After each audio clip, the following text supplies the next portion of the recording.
ਵਾਹਿਗੁਰੂ ਜੀ ਕਾ ਖਾਲਸਾ ਵਾਹਿਗੁਰੂ ਜੀ ਕੀ ਫਤਿਹ। ਗੁਰੂ ਪਿਆਰਿਓ, ਅੱਜ ਆਪਾਂ ਅਸ਼ਟਪਦੀ 23ਵੀਂ ਤੇ ਪਦ 7ਵਾਂ ਵਿਚਾਰਨ ਜਾ ਰਹੇ ਹਾਂ। ਇਹ ਅਕਸਰ ਬੇਨਤੀ ਕਰਦੇ ਹਾਂ ਕਿ ਕੋਈ ਵੀ ਪ੍ਰਾਣੀ ਇੰਨਾ ਸਿਆਣਾ ਨਹੀਂ ਹੈ, ਇੰਨਾ ਵਿਵੇਕ ਬੁੱਧ ਵਾਲਾ ਨਹੀਂ ਹੈ ਜਿਹੜਾ ਸੱਚੇ ਪਾਤਸ਼ਾਹ ਦੀਆਂ ਰਮਜ਼ਾਂ ਨੂੰ ਸਮਝ ਸਕੇ। ਗੁਰੂ ਪਿਆਰਿਓ, ਜਿੰਨੀ ਸੱਚੇ ਪਾਤਸ਼ਾਹ ਸਮਝਾਉਂਦੇ ਹਨ ਓਨੀ ਬਾਤ ਇਨਸਾਨ ਸਮਝਦਾ ਹੈ, ਓਨੀ ਬੋਲਦਾ ਹੈ ਤੇ ਓਨੀ ਸੁਣਦਾ ਹੈ। ਉਹਦੀ ਕਿਰਪਾ ਦੇ ਨਾਲ ਹੀ ਵਿਚਾਰਦਾ ਹੈ। ਜਿਸ ਤਰ੍ਹਾਂ ਸੱਚੇ ਪਾਤਸ਼ਾਹ ਚਲਾਉਂਦੇ ਹਨ, ਇਹ ਮਿੱਟੀ ਦਾ ਪੁਤਲਾ ਉਸੇ ਤਰ੍ਹਾਂ ਹੀ ਚੱਲਦਾ ਹੈ। ਆਪਣੇ ਆਪ ਵਿੱਚ ਕੁਝ ਵੀ ਨਹੀਂ ਹੈ। ਸੁਖਮਣੀ ਸਾਹਿਬ ਧੰਨ ਧੰਨ ਗੁਰੂ ਅਰਜਨ ਦੇਵ ਜੀ ਦੀ ਰਚਨਾ ਹੈ। ਸੱਚੇ ਪਾਤਸ਼ਾਹ ਨੇ ਆਪਣੇ ਪਿਆਰੇ ਸਿੱਖਾਂ ਨੂੰ ਇੱਕ ਵਡਮੁੱਲਾ ਬਹੁਤ ਹੀ ਸੌਖਾ ਤਰੀਕਾ, ਕਿਸ ਤਰ੍ਹਾਂ ਮਾਇਆ ਨਾਲੋਂ ਟੁੱਟ ਕੇ ਪ੍ਰਭੂ ਨਾਲ ਮਿਲਣਾ ਹੈ, ਸਮਝਾਇਆ ਹੈ। ਧੰਨ ਧੰਨ ਗੁਰੂ ਅਰਜਨ ਦੇਵ ਜੀ ਨੇ ਸੁਖਮਣੀ ਸਾਹਿਬ ਵਿੱਚ 24 ਅਸ਼ਟਪਦੀਆਂ, 24,000 ਅੱਖਰ, ਇੱਕ ਅਸ਼ਟਪਦੀ ਦੇ 8 ਭਾਗ ਜਾਣੀ 8 ਪਦ। ਸੱਚੇ ਪਾਤਸ਼ਾਹ ਨੇ ਅਮਰ ਨੂੰ ਆਮਰ ਨਾਲ ਜੋੜਿਆ ਹੈ। ਅਮਰ ਨੂੰ ਮਰਨੇ ਵਾਲੇ ਨਾਲ ਜੋੜਿਆ ਹੈ। ਇੱਕ ਪਾਸੇ ਇਨਸਾਨ ਹੈ ਜਿਹੜਾ 24,000 ਸਵਾਸ ਇੱਕ ਘੰਟੇ ਦੇ ਵਿੱਚ ਲੈਂਦਾ ਹੈ। ਔਸਤਨ ਇੱਕ ਘੰਟੇ ਦੇ ਵਿੱਚ 1,000 ਸਵਾਸ। 24 ਘੰਟੇ ਦਿਨ ਰਾਤ ਸਮੇਂ ਦੀ ਇੱਕ ਮੁੱਢਲੀ ਕਿਰਿਆ ਹੈ। ਬੇਸ਼ੱਕ ਸਮਾਂ ਪਲਾਂ ਤੇ ਛਿੰਨਾਂ ਤੋਂ ਸ਼ੁਰੂ ਹੁੰਦਾ ਹੈ, ਜਿਹਨੂੰ ਅਸੀਂ ਸੈਕਿੰਡ ਵੀ ਕਹਿ ਦਿੰਦੇ ਹਾਂ। ਫਿਰ ਮਿੰਟ ਬਣਦੇ ਹਨ, ਫਿਰ ਘੰਟੇ, ਤੇ ਫਿਰ ਦਿਨ, ਤੇ ਫਿਰ ਰਾਤ। ਇਸ ਤਰ੍ਹਾਂ ਸਦੀਆਂ, ਯੁੱਗ, ਜਗਾਂਤਰ। ਪਰ ਜਿੰਨਾ ਵੀ ਮਰਜ਼ੀ ਲੰਬਾ ਸਮਾਂ ਹੋਵੇ, ਇੱਕ ਦਿਨ ਮੁੱਕ ਜਾਂਦਾ ਹੈ। ਦੂਸਰੇ ਪਾਸੇ ਪ੍ਰਭੂ ਹਮੇਸ਼ਾ ਹੀ ਹੈ।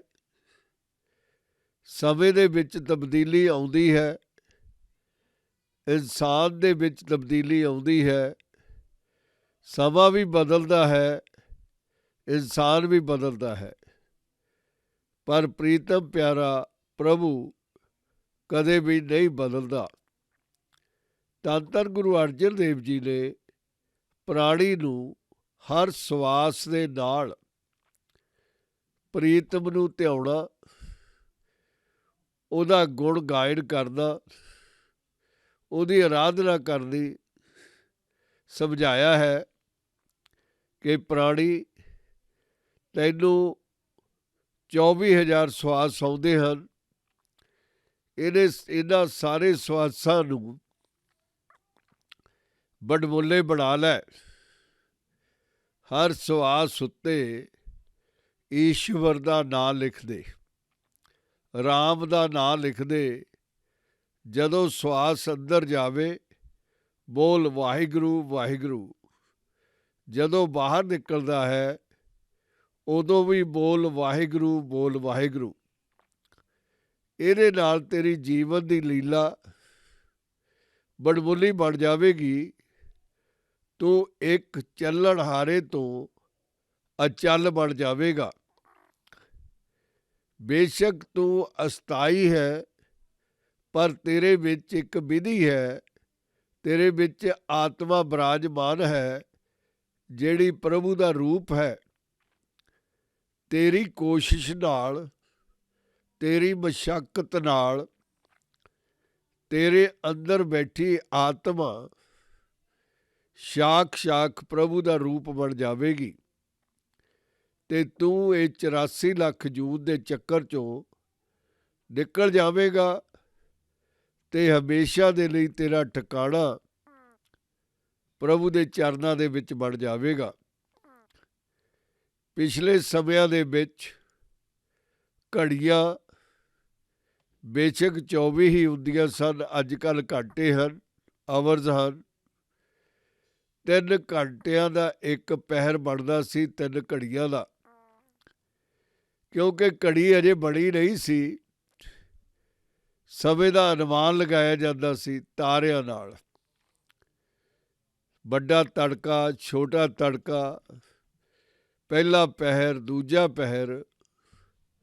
ਸੱਚੇ ਪਾਤਸ਼ਾਹ ਨੇ ਇਸੇ ਤਰ੍ਹਾਂ ਗੁਰਬਾਣੀ ਦੇ ਵਿੱਚ ਪਹਿਰਾਂ ਦਾ ਨਾਂ ਲੈ ਕੇ ਗੁਰਬਾਣੀ ਦੀ ਰਚਨਾ ਕੀਤੀ ਹੈ। ਸਮਾਂ ਉਹਨਾਂ ਦਿਨਾਂ ਦੇ ਵਿੱਚ ਇਸੇ ਤਰ੍ਹਾਂ ਹੀ ਮਿਲਿਆ ਜਾਂਦਾ ਸੀ। ਅੱਜ ਕੱਲ੍ਹ ਇਲੈਕਟ੍ਰੋਨਿਕ ਵਾਚਿਸ, ਸਮਾਂ 1 ਸੈਕਿੰਡ ਪੂਰਾ ਸਾਰੀ ਦੁਨੀਆ ਦੇ ਵਿੱਚ ਉਸੇ ਸਮੇਂ ਨਾਲ ਸੰਸਾਰ ਚੱਲਦਾ ਹੈ। ਵਿਗਿਆਨ ਨੇ ਤਰੱਕੀ ਕੀਤੀ ਹੈ। ਪਰ ਬੇਸਿਕ ਸਮਾਂ ਉਹੀ ਹੈ, ਇਨਸਾਨ ਵੀ ਉਹੀ ਹੈ, ਤੇ ਪ੍ਰਭੂ ਤਾਂ ਹਮੇਸ਼ਾ ਹੀ ਉਹੀ ਰਹਿੰਦਾ ਹੈ। ਗੁਰੂ ਪਿਆਰਿਓ, ਧੰਨ ਧੰਨ ਗੁਰੂ ਅਰਜਨ ਦੇਵ ਜੀ ਨੇ ਸੁਖਮਣੀ ਸਾਹਿਬ ਦੇ ਵਿੱਚ 3 ਮੁੱਖ ਵਿਸ਼ੇ ਚੁਣੇ ਹਨ। ਪਹਿਲਾ ਵਿਸ਼ਾ ਪ੍ਰਭੂ ਦਾ ਗੀਤ ਗਾਇਆ ਹੈ, ਉਹਦੀ ਉਸਤਤ ਕੀਤੀ ਹੈ, ਉਹਨੂੰ ਬਹੁਤ ਹੀ ਪਿਆਰੇ ਤਰੀਕੇ ਦੇ ਨਾਲ ਸਲਾਹਿਆ ਹੈ। ਸੱਚੇ ਪਾਤਸ਼ਾਹ ਨੇ ਸਾਨੂੰ ਸਮਝਾਇਆ ਹੈ ਕਿ ਉਹ ਸਾਰੇ ਸੰਸਾਰ ਦੇ ਵਿੱਚ ਇੱਕੋ ਸਮੇਂ ਬਿਰਾਜਮਾਨ ਹੈ। ਉਹ ਆਪਣੀ ਮਰਜ਼ੀ ਦੇ ਨਾਲ ਘਾੜਤ ਘੜਦਾ ਹੈ, ਆਪਣੀ ਇੱਛਾ ਦੇ ਨਾਲ ਆਪਣਾ ਵਿਸਤਾਰ ਕਰਦਾ ਹੈ। ਹਰ ਜੀਵ ਦੇ ਵਿੱਚ ਉਹ ਵਸਦਾ ਹੈ ਤੇ ਹਰ ਜੀਵ ਦੀ ਲੋੜ ਦਾ ਜ਼ਿੰਮੇਵਾਰ ਉਹੀ ਹੈ। ਪਰ ਹਰ ਇੱਕ ਦੇ ਵਿੱਚ ਵਸਣ ਦੇ ਬਾਵਜੂਦ ਉਹ ਫਿਰ ਵੀ ਇਕੱਲਾ ਹੈ। ਉਹ ਆਪਣੇ ਨਿਰੰਕਾਰ ਨੂੰ ਹਮੇਸ਼ਾ ਹੀ ਸਲਾਮਤ ਰੱਖਦਾ ਹੈ।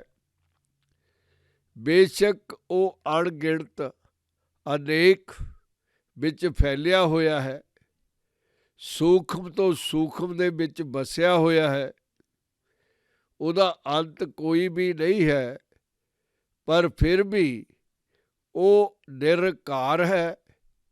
ਉਹਦਾ ਕੋਈ ਆਕਾਰ ਨਹੀਂ, ਕੋਈ ਸ਼ਕਲ ਨਹੀਂ, ਕੋਈ ਸਕੈਚ ਨਹੀਂ, ਬੋਡੀਲੈਸ ਹੈ। ਪਰ ਉਹ ਇੱਕ ਛਿਨ ਦੇ ਵਿੱਚ ਬੇਸ਼ੁਮਾਰ ਬੌਡੀਆਂ ਬਣਾ ਸਕਦਾ ਹੈ। ਪ੍ਰਭੂ ਦੀਆਂ ਅੱਖਾਂ ਇਸ ਤਰ੍ਹਾਂ ਦੀਆਂ ਨਹੀਂ ਹਨ। ਜਿਹੜੀਆਂ ਅੱਖਾਂ ਉਹਨੇ ਸੰਸਾਰ ਨੂੰ ਦਿੱਤੀਆਂ ਹਨ ਉਹ ਭਿੰਨ ਹਨ। ਪ੍ਰਭੂ ਦੇ ਕੰਨ ਵੀ ਇਸ ਤਰ੍ਹਾਂ ਦੇ ਨਹੀਂ ਹਨ ਜਿਹੜੇ ਉਹਨੇ ਸੰਸਾਰ ਨੂੰ ਬਖਸ਼ੇ ਹਨ। ਇਸੇ ਤਰ੍ਹਾਂ ਦਿਮਾਗ ਦਿੱਤਾ ਹੈ, ਕਿਸੇ ਨੂੰ ਵੱਡਾ, ਕਿਸੇ ਨੂੰ ਛੋਟਾ, ਕਿਸੇ ਨੂੰ ਚੰਗਾ, ਕਿਸੇ ਨੂੰ ਮਾੜਾ, ਭਿੰਨਤਾ ਪਾਈ ਹੈ। ਪਰ ਉਸ ਪ੍ਰੀਤਮ ਪਿਆਰੇ ਨੂੰ ਇਸ ਤਰ੍ਹਾਂ ਦੇ ਦਿਮਾਗ ਦੀ ਲੋੜ ਹੀ ਨਹੀਂ ਹੈ। ਉਹ ਤਾਂ ਘਾੜਾ ਹੈ, ਘੜਨ ਜਾਣਦਾ ਹੈ। ਦੁਨੀਆ ਦੇ ਸਾਰੇ ਦਿਮਾਗਾਂ ਨੂੰ ਬਣਾਉਣ ਵਾਲਾ ਦਿਮਾਗ ਲੈਸ ਹੈ। ਉਹਨੂੰ ਲੋੜ ਹੀ ਨਹੀਂ ਪੈਂਦੀ, ਕਿਉਂਕਿ ਉਹ ਸਭ ਕੁਝ ਜਾਣਦਾ ਹੈ। ਇੱਕੋ ਸਮੇਂ ਹਰ ਕੁਝ ਜਾਣਦਾ ਹੈ। ਆਉਣ ਵਾਲਾ ਸਮਾਂ ਵੀ, ਪਿੱਛੇ ਲੰਘ ਗਿਆ ਹੈ ਉਹ ਵੀ, ਤੇ ਜਿਹੜਾ ਵਰਤਮਾਨ ਹੈ ਉਹ ਵੀ। ਉਹਦਾ ਦਿਮਾਗ ਅਵੱਸ਼ ਹੀ ਕਿਸ ਤਰ੍ਹਾਂ ਦਾ ਹੋਵੇਗਾ ਇਹ ਪ੍ਰਾਣੀ ਸੋਚ ਨਹੀਂ ਸਕਦਾ। ਉਹਦੇ ਕੰਨ ਕਿਸ ਤਰ੍ਹਾਂ ਦੇ ਹੋਣਗੇ ਇਹ ਮਨੁੱਖ ਦੀ ਸਮਝ ਤੋਂ ਬਾਹਰ ਦੀ ਗੱਲ ਹੈ। ਉਹਦੇ ਨੈਣ, ਉਹਦੀਆਂ ਅੱਖੀਆਂ ਕਿਸ ਤਰ੍ਹਾਂ ਦੀਆਂ ਹੋਣਗੀਆਂ, ਇਹ ਵੀ ਹਿਊਮਨ ਬੀਇੰਗ ਸੋਚ ਨਹੀਂ ਸਕਦਾ। ਇਹ ਉਹ ਆਪ ਹੀ ਜਾਣਦਾ ਹੈ।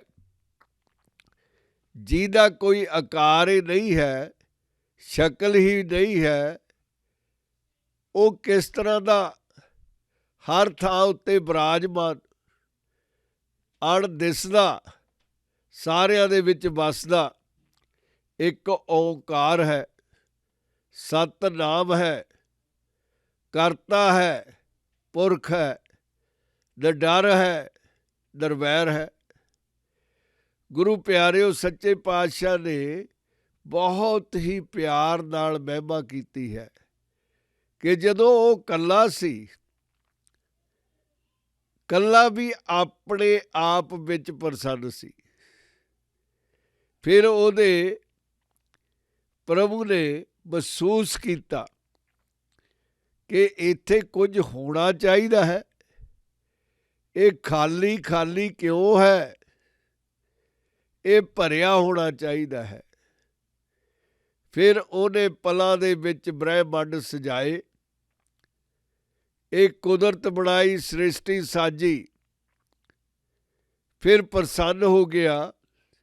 ਇਹ ਬਣਾਉਣ ਦੇ ਬਾਵਜੂਦ ਵੀ ਉਹਨੇ ਫਿਰ ਆਪਣੇ ਆਪ ਨੂੰ ਇਕੱਲਾ ਰੱਖਿਆ। ਗੁਰੂ ਪਿਆਰਿਓ, ਦੂਸਰਾ ਵਿਸ਼ਾ ਪਾਤਸ਼ਾਹ ਨੇ ਉਹਨਾਂ ਪਿਆਰਿਆਂ ਦਾ ਚੁਣਿਆ ਹੈ ਜਿਹੜੇ ਉਹਨੂੰ ਧਿਆਉਂਦੇ ਹਨ, ਉਹਦੀ ਸਾਧਨਾ ਕਰਦੇ ਹਨ, ਪਿਆਰ ਦੇ ਨਾਲ ਉਹਨੂੰ ਸਿਮਰਦੇ ਹਨ, ਤੇ ਫਿਰ ਉਹ ਕਿਰਪਾਲੂ ਦਿਆਲੂ ਆਪਣੀ ਮਿਹਰ ਦਾ ਮੀਂਹ ਉਹਨਾਂ ਉੱਤੇ ਪਾ ਦਿੰਦਾ ਹੈ, ਉਹਨਾਂ ਉੱਤੇ ਡੁੱਲ ਜਾਂਦਾ ਹੈ, ਪੂਰੇ ਦਾ ਪੂਰਾ ਡੁੱਲ ਜਾਂਦਾ ਹੈ, ਭਰ ਦਿੰਦਾ ਹੈ ਉਹਨਾਂ ਨੂੰ। ਉਹ ਉਹਦੇ ਵਰਗੇ ਹੀ ਬਣ ਜਾਂਦੇ ਹਨ।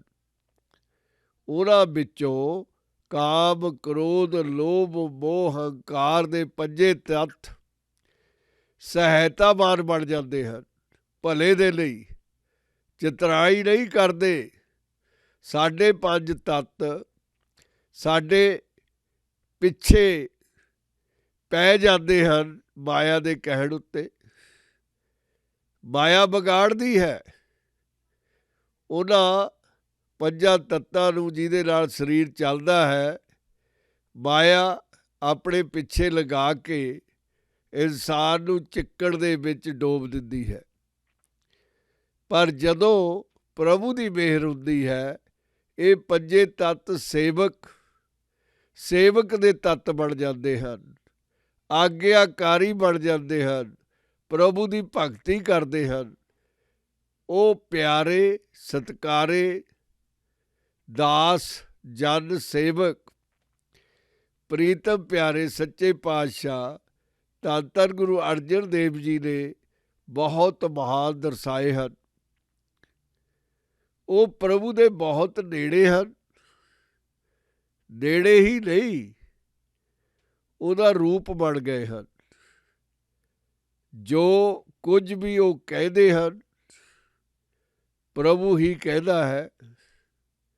ਜੋ ਕੁਝ ਉਹ ਸੁਣਾਉਂਦੇ ਹਨ, ਪ੍ਰਭੂ ਹੀ ਸੁਣਾਉਂਦਾ ਹੈ। ਉਹਦਾ ਰੂਪ ਹਨ, ਪਰ ਆਕਾਰ ਦੇ ਵਿੱਚ ਹਨ। ਪ੍ਰੀਤਮ ਪਿਆਰਾ ਨਿਰੰਕਾਰ ਹੈ।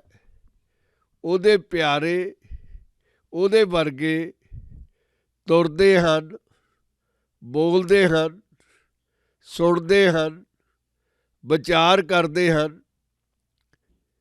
ਉਹਨਾਂ ਨਾਲ ਬਾਤਚੀਤ ਹੋ ਸਕਦੀ ਹੈ, ਉਹਨਾਂ ਦੀ ਸੇਵਾ ਕੀਤੀ ਜਾ ਸਕਦੀ ਹੈ, ਉਹਨਾਂ ਨਾਲ ਗੁਫ਼ਤਗੂ ਕੀਤੀ ਜਾ ਸਕਦੀ ਹੈ। ਉਹ ਦੁਨੀਆ ਦੇ ਵਿੱਚ ਵਿਚਰਦੇ ਹਨ, ਦੁਨੀਆ ਦੇ ਵਿੱਚ ਰਹਿੰਦੇ ਹਨ, ਕੁਝ ਸੁਣਦੇ ਹਨ, ਕੁਝ ਕਹਿੰਦੇ ਹਨ। ਸੱਚੇ ਪਾਤਸ਼ਾਹ ਧੰਨ ਧੰਨ ਗੁਰੂ ਅਰਜਨ ਦੇਵ ਜੀ ਨੇ ਉਹਨਾਂ ਨੂੰ ਸਿਜਦਾ ਕੀਤਾ ਹੈ, ਉਹਨਾਂ ਦੇ ਚਰਨਾਂ ਦੀ ਧੂੜੀ ਲੋੜੀ ਹੈ। ਸੱਚੇ ਪਾਤਸ਼ਾਹ ਨੇ ਆਪਣੇ ਆਪ ਨੂੰ ਉਹਨਾਂ ਉੱਤੇ ਕੁਰਬਾਨ ਕਰਨ ਦੀ ਇੱਛਾ ਜ਼ਾਹਰ ਕੀਤੀ ਹੈ ਕਿ ਪਿਆਰੇ ਪ੍ਰਭੂ, ਜੇ ਤੇਰੇ ਸੇਵਕ ਮੈਨੂੰ ਮਿਲ ਜਾਣ, ਮੈਂ ਕੁਰਬਾਨ ਹੋ ਜਾਵਾਂ ਉਹਨਾਂ ਉੱਤੋਂ। ਗੁਰੂ ਪਿਆਰਿਓ, ਇਸ ਪਦ ਦੇ ਵਿੱਚ ਸੱਚੇ ਪਾਤਸ਼ਾਹ ਮਿਹਰ ਕਰਦੇ ਹਨ, ਇਸ ਤੇ ਹੋਏ ਸੋ ਨਾਹੀ ਬੁਰਾ, ਉਰੇ ਕਹੋ ਕਹਿੰਦੇ ਕਿਛ ਕਰਾ। ਸੱਚੇ ਪਾਤਸ਼ਾਹ ਮਿਹਰ ਕਰਦੇ ਹਨ ਕਿ ਜੋ ਕੁਝ ਵੀ ਪ੍ਰਭੂ ਕੋਲੋਂ ਆਉਂਦਾ ਹੈ ਉਹ ਮਾੜਾ ਹੋ ਹੀ ਨਹੀਂ ਸਕਦਾ, ਸਾਰੇ ਦਾ ਸਾਰਾ ਚੰਗਾ ਹੀ ਹੈ। ਜੋ ਕੁਝ ਉਹ ਦੁਨੀਆ ਨੂੰ ਦਿੰਦਾ ਹੈ, ਮਿਹਰ ਕਰਦਾ ਹੈ, ਉਹ ਮਾੜਾ ਕਿਸ ਤਰ੍ਹਾਂ ਹੋ ਸਕਦਾ ਹੈ? ਉਹਦੀ ਕਿਰਪਾ ਨਾਲ ਇਹ ਸੰਸਾਰਕ ਬਗੀਚਾ ਸਜਿਆ ਹੈ, ਖਿੜਿਆ ਹੈ, ਵਧਿਆ ਹੈ, ਫੁੱਲਿਆ ਹੈ। ਮਾਲੀ ਕਦੋਂ ਆਪਣੇ ਬਗੀਚੇ ਨੂੰ ਵਿਗਾੜਦਾ ਹੈ? ਹਮੇਸ਼ਾ ਹੀ ਸੋਹਣਾ ਬਣਾਉਂਦਾ ਹੈ।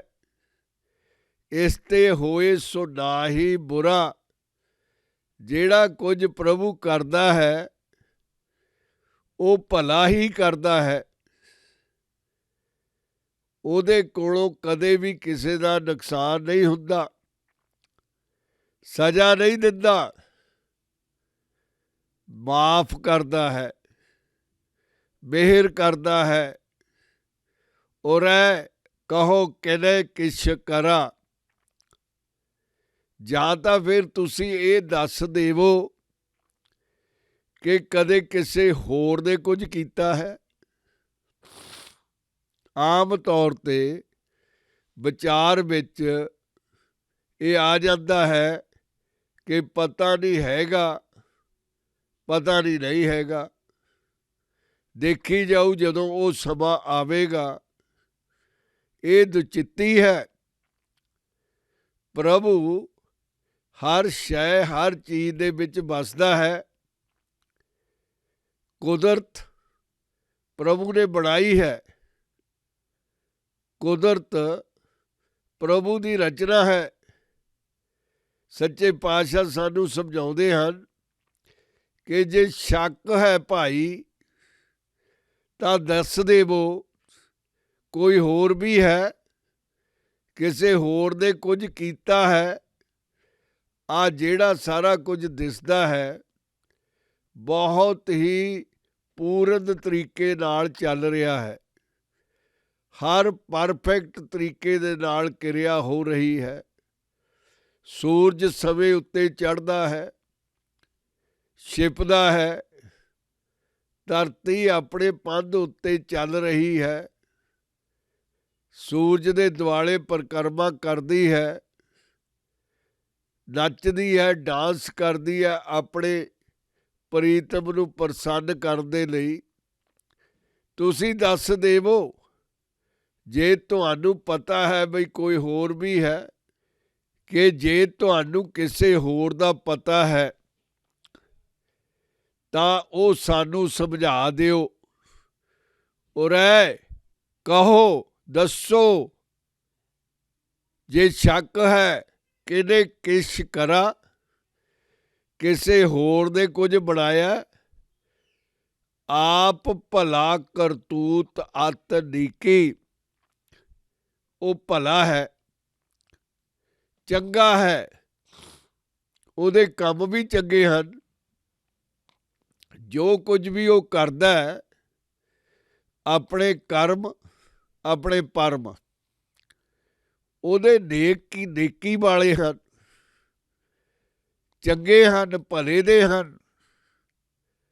ਉਹ ਕਰਦਾ ਹੀ ਭਲਾ ਹੈ। ਹਰ ਕਿਸੇ ਉੱਤੇ ਅੰਮ੍ਰਿਤ ਦਾ ਮੀਂਹ ਬਰਸਾਉਂਦਾ ਹੈ, ਹਰ ਕਿਸੇ ਨੂੰ ਮੌਕਾ ਦਿੰਦਾ ਹੈ। ਕਿਸੇ ਦੇ ਨਾਲ ਘਿਰਨਾ, ਪੱਖਪਾਤ ਨਹੀਂ ਕਰਦਾ। ਪਰ ਜੇ ਆਪਣਾ ਮਨ ਪ੍ਰਾਣੀ ਦਾ ਉਹਦੀ ਆਸ਼ੀਰਵਾਦ ਲੈਣਾ ਹੀ ਨਹੀਂ ਚਾਹੁੰਦਾ, ਅੰਮ੍ਰਿਤ ਚਖਣਾ ਹੀ ਨਹੀਂ ਚਾਹੁੰਦਾ, ਤਾਂ ਫਿਰ ਇਹਦੇ ਵਿੱਚ ਪ੍ਰਭੂ ਦਾ ਕੀ ਕਸੂਰ ਹੈ? ਕਿਉਂਕਿ ਉਹ ਤਾਂ ਭਲਾ ਹੈ, ਉਹਦੇ ਕੰਮ ਵੀ ਭਲੇ ਹਨ। ਆਪ ਭਲਾ ਕਰਤੂਤ ਅਤ ਨੀਕੀ, ਆਪੇ ਜਾਣੇ ਆਪਣੇ ਜੀ ਕੀ। ਉਹਦੇ ਬਰਾਬਰ ਦਾ ਕੋਈ ਨਹੀਂ, ਕਿਸੇ ਤੋਂ ਉਹਨੂੰ ਸਲਾਹ ਲੈਣ ਦੀ ਲੋੜ ਵੀ ਨਹੀਂ ਹੈ। ਉਹਦਾ ਚਿੱਤ ਆਪ ਹੀ ਜਾਣਦਾ ਹੈ। ਆਪਣੇ ਵਿੱਚ ਉਹ ਆਪਣੇ ਨਾਲ ਸਲਾਹ ਕਰਦਾ ਹੈ। ਆਪ ਸਾਚ ਧਾਰੀ, ਸਭ ਸਾਚ, ਸੱਚਾ ਹੈ, ਸਾਫ ਹੈ।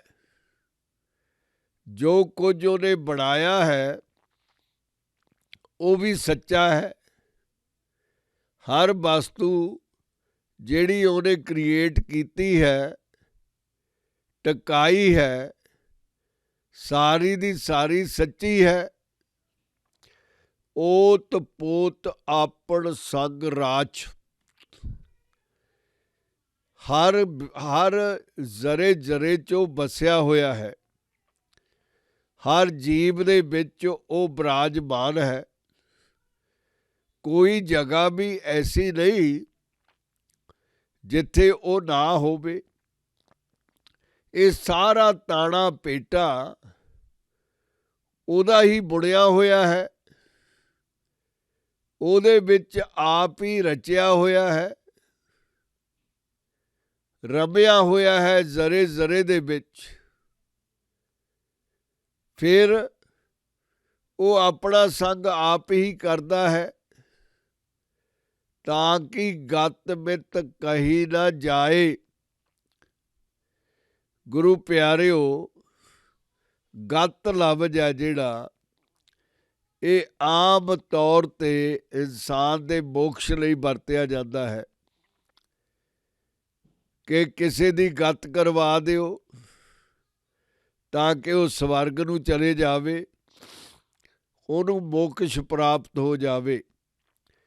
ਇੱਥੇ ਸੱਚੇ ਪਾਤਸ਼ਾਹ ਨੇ ਗਤ ਨੂੰ ਦਸ਼ਾ ਦੇ ਤੌਰ 'ਤੇ ਵਰਤਿਆ ਹੈ, ਮਿੱਤ ਨੂੰ ਵਿਸਤਾਰ ਦੇ ਤੌਰ 'ਤੇ, ਤਾਂ ਕਿ ਗਤ ਮਿੱਤ ਕਹੀ ਨਾ ਜਾਏ। ਉਹਦੀ ਗਿਣਤੀ ਮਿਣਤੀ ਨਹੀਂ ਹੋ ਸਕਦੀ। ਕੌਣ ਤੱਕੜੀ ਲਿਆਵੇਗਾ? ਬੱਟੇ ਕਿੱਥੋਂ ਆਉਣਗੇ? ਤੋਲਣ ਵਾਲਾ ਕੌਣ ਹੋਵੇਗਾ? ਪ੍ਰਭੂ ਦੀ ਗਿਣਤੀ ਮਿਣਤੀ ਕੌਣ ਕਰ ਸਕਦਾ ਹੈ? ਸਾਰੇ ਹੀ ਤਾਂ ਉਹਦੇ ਬਣਾਏ ਹੋਏ ਹਨ। ਉਹਦੀ ਅਕਲ ਦੇ ਨਾਲ ਹੀ ਰਚਨਾ ਰਚੀ ਗਈ ਹੈ। ਫਿਰ ਉਹਨੂੰ ਮਿਣ ਕੌਣ ਸਕਦਾ ਹੈ? ਦੂਸਰ ਹੋਏ ਤਾਂ ਸੋਝੀ ਪਾਏ।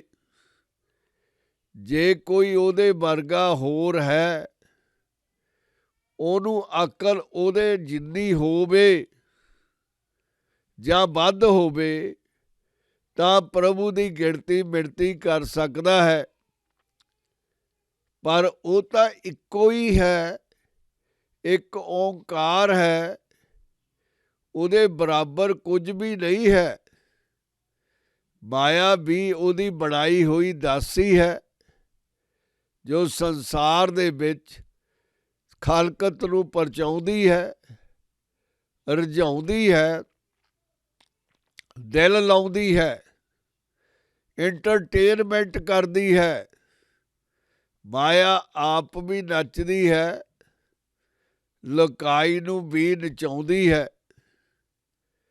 ਇਹ ਜਿਹੜਾ ਸੰਗ ਤਮਾਸ਼ਾ ਹੈ, ਇਹ ਮਾਇਆ ਦਾ ਆਪਣੇ ਕਰਤੱਵਿਆ ਕਰਕੇ ਕੀਤਾ ਹੋਇਆ ਹੈ, ਕਿਉਂਕਿ ਪ੍ਰਭੂ ਨੇ ਡਿਊਟੀ ਉਹਨੂੰ ਇਹ ਦਿੱਤੀ ਹੈ। ਗੁਰੂ ਪਿਆਰਿਓ, ਤਾਂ ਕਿ ਗਤ ਮਿਤ ਕਹੀ ਨਾ ਜਾਏ। ਕੌਣ ਮਿਣਤੀ ਕਰੂ, ਕੌਣ ਗਿਣਤੀ ਕਰੂਗਾ? ਪ੍ਰਭੂ ਦੀ ਕੌਣ ਦਸ਼ਾ, ਕੌਣ ਵਿਸਤਾਰ ਦੱਸੇਗਾ? ਇਨਸਾਨ ਦੇ ਦਿਮਾਗ ਤੋਂ ਬਾਹਰ ਦੀ ਗੱਲ ਹੈ। ਦੂਸਰ ਹੋਏ ਤਾਂ ਸੋਝੀ ਪਾਏ।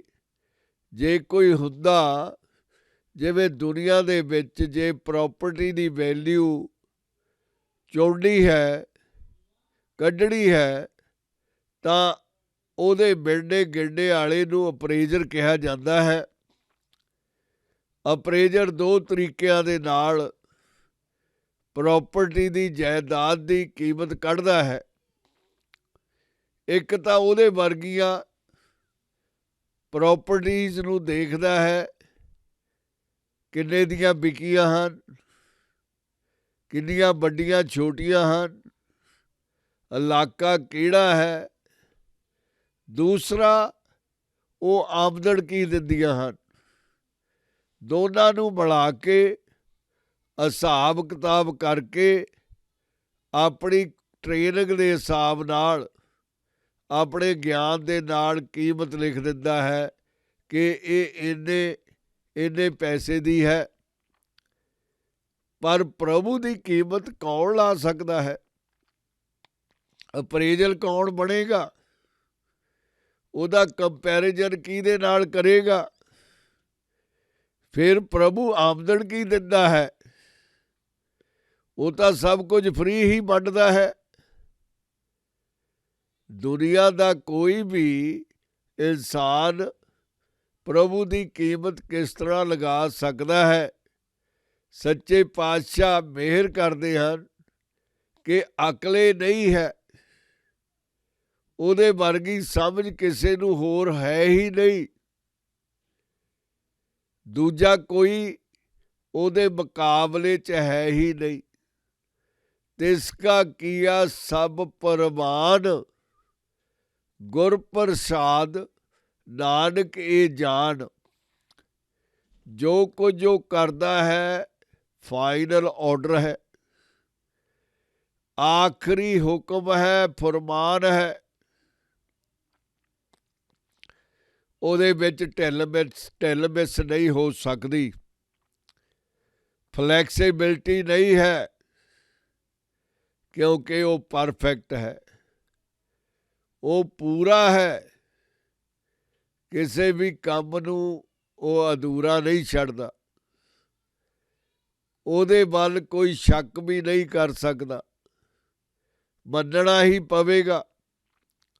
ਨੋ ਨੀਗੋਸ਼ੀਏਸ਼ਨਸ। ਉਹਦੇ ਨਾਲ ਕੋਈ ਵੱਧ ਘੱਟ ਦਾ ਸਮਝੌਤਾ ਨਹੀਂ ਕਰ ਸਕਦਾ। ਨੋ ਬਾਰਗੇਨ।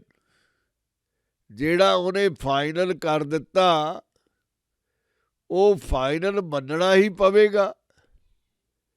ਸੱਚੇ ਪਾਤਸ਼ਾਹ ਮਿਹਰ ਕਰਦੇ ਹਨ ਕਿ ਨਾਨਕ ਨੇ ਇਹ ਉਹਦੀ ਕਿਰਪਾ ਨਾਲ ਹੀ ਸਮਝਿਆ ਹੈ। ਉਹਨੇ ਮਿਹਰ ਕਰਕੇ ਆਪਣੇ ਗੁਲਾਮ, ਆਪਣੇ ਦਾਸ ਨਾਨਕ ਨੂੰ ਸਮਝਾ ਦਿੱਤਾ ਹੈ। ਗੁਰੂ ਪਿਆਰਿਓ, ਇਹੀ ਪਦ ਆਪਾਂ ਇੱਕ ਵੇਰ ਅੰਗਰੇਜ਼ੀ ਦੇ ਵਿੱਚ ਵਿਚਾਰ ਲਈਏ ਸੱਚੇ ਪਾਤਸ਼ਾਹ ਦੀ ਮਿਹਰ ਦੇ ਨਾਲ। ਇਸ ਤੇ ਹੋਏ ਸੋ ਨਾ ਹੀ ਬੁਰਾ। Whatever comes from him, that cannot be bad. Everything is a blessing and everything is good.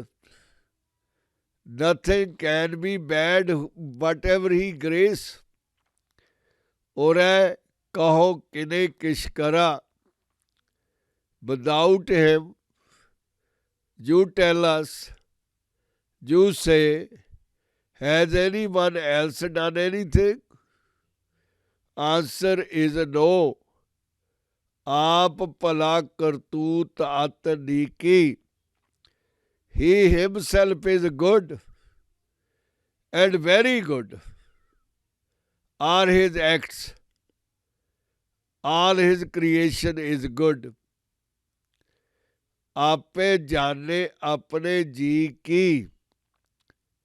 He alone knows what is in his mind. He don't need no advice. He don't need no negotiation. He don't need no suggestions. But whatever he decide, that is the final. Nobody can bargain with him. Nobody can negotiate with him. He never delegate his power to anybody. He never have anybody next to him. He is all in all. आप साच धारी सब साच. The greatest merit he has, that he himself is true truth. And true is everything which he has stationed. Everything he created is good. Nothing he created is bad. ਓਤ ਪੁੱਤ ਆਪਨ ਸੰਗ ਰਾਜ. ਤਾਣੇ ਪੇਟੇ ਦੀ ਮਾਨੰਦ ਉਹ ਆਪਣੇ ਆਪ ਨਾਲ ਰਮਿਆ ਹੋਇਆ ਹੈ, ਤਾਂ ਕਿ ਗਤ ਮਿਤ ਕਹੀ ਨਾ ਜਾਏ. His condition and extent cannot be told. Nobody can appraise Lord God. Nobody can estimate the value of him. Nobody can give the measurements to him. Nobody can weigh him. He is beyond all these human-made conditions, human-made measurements. दूसर होए तो सूझी पाए. Who can do that? There is nobody comparison with him. If there were another like him, then could understand him. But he always alone, one, only one, and only creator, only the male. तिसका किया सब परमान, गुर प्रसाद नानके जान. All that he does must be accepted. Through Guru's grace, Nanak has come to know this. He graced, he blessed Nanak to understand the concept that everything is happening by his meher, by his blessing, by his grace. Nothing can happen without him. Too few the people who love him, the people who accept him, and they know with his grace that this is the way, everything, he is the doer. ਗੁਰੂ ਪਿਆਰਿਓ, ਧੰਨ ਧੰਨ ਗੁਰੂ ਅਰਜਨ ਦੇਵ ਜੀ ਨੇ ਅਪਾਰ ਕਿਰਪਾ ਕੀਤੀ ਹੈ ਇਸ ਪਦ ਦੇ ਵਿੱਚ ਕਿ ਇਨਸਾਨ ਤੂੰ ਉਹਦੀ ਮਿਹਰ ਨਾਲ ਜੀਂਦਾ ਹੈ, ਤੂੰ ਉਹਦੀ ਮਿਹਰ ਦੇ ਨਾਲ ਬਣਿਆ ਹੈ, ਤੈਨੂੰ ਉਹਨੇ ਚੁਣਿਆ ਹੈ, ਤੈਨੂੰ ਉਹਨੇ ਆਕਾਰ ਦਿੱਤਾ ਹੈ, ਤੇਰੇ ਉੱਤੇ ਅੱਤ ਮਿਹਰ ਕੀਤੀ ਹੈ, ਤੂੰ ਉਹਦਾ ਸ਼ੁਕਰਾਨਾ ਕਰ. ਤੇਰੇ ਵਿੱਚ ਸ਼ੱਕਾਂ, ਤੇਰੇ ਵਿੱਚ ਕੱਚਾ ਪਿੱਲਾ ਵਿਚਾਰ ਆਉਂਦਾ ਹੈ ਕਿ ਉਹ ਹੈਗਾ ਜਾਂ ਨਹੀਂ ਹੈਗਾ, ਫਿਰ ਤੂੰ ਦੱਸ ਦੇ ਕਿ ਹੋਰ ਕੋਈ ਕੁਝ ਹੈ ਜਿਹਨੇ ਕੁਝ ਕੀਤਾ ਹੈ ਇਸ ਧਰਤੀ ਉੱਤੇ, ਇਸ ਬ੍ਰਹਿਮੰਡ ਵਿੱਚ. ਉਹ ਹਮੇਸ਼ਾ ਹੀ ਭਲਾ ਹੈ, ਭਲਾ ਹੀ ਰਹੇਗਾ. ਉਹਦੀ ਕ੍ਰੀਏਸ਼ਨ ਪਿਆਰੀ ਹੈ, ਉਹਦੇ ਕਰਮ ਚੰਗੇ ਹਨ, ਉਹਦੇ ਪਰਮ, ਉਹਦੀ ਕ੍ਰੀਏਸ਼ਨਸ ਚੰਗੀਆਂ ਹਨ. ਉਹ ਆਪਣੇ ਆਪ ਨੂੰ ਖੁਦ ਜਾਣਦਾ ਹੈ. ਜਾਂ ਉਹਦੇ ਪਿਆਰੇ ਜਿਹੜੇ ਉਹਦਾ ਰੂਪ ਬਣ ਜਾਂਦੇ ਹਨ, ਜਿਹੜੇ ਨੀਡਲੈਸ ਬਣ ਜਾਂਦੇ ਹਨ, ਐਨਮੀਲੈਸ ਬਣ ਜਾਂਦੇ ਹਨ, ਉਹ ਉਹਨੂੰ ਧਿਆਉਂਦੇ ਹਨ, ਮਸ਼ੱਕਤ ਕਰਦੇ ਹਨ ਤੇ ਉਹਨੂੰ ਭਲੀ ਭਾਂਤ ਪਾ ਲੈਂਦੇ ਹਨ। ਉਹ ਆਪਣੇ ਆਪ ਨੂੰ ਹੀ ਜਾਣਦਾ ਹੈ, ਸਿਰਫ ਆਪਣੇ ਪਿਆਰਿਆਂ ਤੇ ਮਿਹਰ ਕਰਦਾ ਹੈ। ਸੱਚਾ ਹੈ, ਸੱਚ ਨੂੰ ਬਣਾਉਂਦਾ ਹੈ, ਸੱਚ ਨੂੰ ਫੈਲਾਉਂਦਾ ਹੈ। ਹਰ ਕ੍ਰੀਏਸ਼ਨ ਉਹਦੀ ਸੱਚੀ ਹੈ, ਸੱਚ ਦੇ ਉੱਤੇ ਟਿਕੀ ਹੋਈ ਹੈ। ਆਹ ਸਾਰਾ ਤਾਣਾ ਪੇਟਾ, ਬੇਸ਼ੁਮਾਰ ਸੂਰਜ, ਸਿਤਾਰਿਆਂ ਦਾ ਮੇਲਾ, ਬੇਸ਼ੁਮਾਰ ਧਰਤੀਆਂ, ਸਾਰੇ ਦਾ ਸਾਰਾ ਤਾਣਾ ਪੇਟਾ ਉਹਨੇ ਬੁਣਿਆ ਹੈ ਤੇ ਇੱਕੋ ਸਮੇਂ ਸਾਰਿਆਂ ਦੇ ਵਿੱਚ ਉਹ ਸਮੋਇਆ ਹੋਇਆ ਹੈ। ਉਹਦੀ ਮਿਣਤੀ ਗਿਣਤੀ ਕੋਈ ਨਹੀਂ ਕਰ ਸਕਦਾ। ਪੁੱਤ ਪਿਤਾ ਬਾਰੇ ਕਿਵੇਂ ਜਾਣ ਸਕਦਾ ਹੈ? ਕ੍ਰੀਏਸ਼ਨ ਕ੍ਰੀਏਟਰ ਬਾਰੇ ਕਿਵੇਂ ਜਾਣ ਸਕਦੀ ਹੈ? ਇਹ ਤਾਂ ਕ੍ਰੀਏਟਰ ਦੀ ਮਿਹਰ ਹੈ ਕਿ ਉਹਨੇ ਕ੍ਰੀਏਸ਼ਨ ਬਣਾਈ ਹੈ, ਉਹਨੇ ਕ੍ਰੀਏਸ਼ਨ ਸਜਾਈ ਹੈ। ਜੋ ਕੁਝ ਵੀ ਹੁੰਦਾ ਹੈ ਉਹਦੀ ਮਿਹਰ ਨਾਲ ਹੁੰਦਾ ਹੈ, ਉਹਦੀ ਰਜ਼ਾ ਨਾਲ ਹੁੰਦਾ ਹੈ। ਨਾਨਕ ਨੇ ਇਹ ਲੱਭ ਲਿਆ ਹੈ ਕਿ ਪ੍ਰਵਾਨ ਕਰਨਾ ਹੀ ਪੈਣਾ ਹੈ, ਚਾਹੇ ਕੋਈ ਚਾਹੁੰਦਾ ਹੈ ਚਾਹੇ ਨਹੀਂ ਚਾਹੁੰਦਾ ਹੈ। ਗੁਰੂ ਨਾਨਕ ਸੱਚੇ ਪਾਤਸ਼ਾਹ ਸਮਝਾਉਂਦੇ ਹਨ ਪੰਜਵੇਂ ਜਾਮੇ ਦੇ ਵਿੱਚ ਕਿ ਨਾਨਕ ਨੂੰ ਇਹ ਪਹਿਚਾਣ ਉਹਦੀ ਮਿਹਰ ਦੇ ਨਾਲ ਹੀ ਮਿਲੀ ਹੈ। ਉਹਨੇ ਹੀ ਸਮਝਾਇਆ ਹੈ। ਇਹ ਉਹਦੀ ਸਮਝ ਸਦਕੇ ਹੀ ਮੈਨੂੰ ਪਤਾ ਚੱਲਿਆ ਹੈ ਕਿ ਫਾਈਨਲ ਆਰਡਰ ਉਹਦਾ ਹੀ ਹੈ। ਨੋ ਸੁਜੈਸ਼ਨ, ਕੋਈ ਤਬਦੀਲੀ ਨਹੀਂ ਹੋ ਸਕਦੀ। ਜਿਹੜਾ ਪ੍ਰਭੂ ਨੇ ਕਰ ਦਿੱਤਾ ਉਹੀ ਉਹਦਾ ਭਾਣਾ ਹੈ। ਸੱਚੇ ਪਾਤਸ਼ਾਹ ਨੇ ਮਿਹਰ ਕੀਤੀ ਹੈ। ਗੁਰੂ ਪਿਆਰਿਓ, ਅੱਜ 23ਵੀਂ ਅਸ਼ਟਪਦੀ ਦਾ 7ਵਾਂ ਪਦ ਉਹਦੀ ਮਿਹਰ ਨਾਲ ਵਿਚਾਰਿਆ ਹੈ। ਅੱਜ ਇੰਨਾ ਹੀ। ਵਾਹਿਗੁਰੂ ਜੀ ਕਾ ਖਾਲਸਾ, ਵਾਹਿਗੁਰੂ ਜੀ ਕੀ ਫਤਿਹ।